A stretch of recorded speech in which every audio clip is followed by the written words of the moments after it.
είναι εκείνο το βάρος, όχι αυτό που διάλεξες, αυτό που κάποιοι άλλοι σου φόρτωσαν. Σαν χρέος, σαν κληρονομιά χωρίς συνένεση.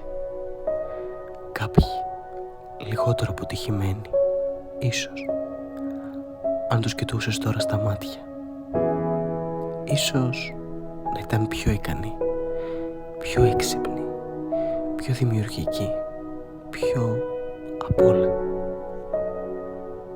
Και εσύ πρέπει να είσαι άντρας, να φέρνεις λεφτά, να σταθείς, να αντέχεις, να πετύχεις. Πρέπει.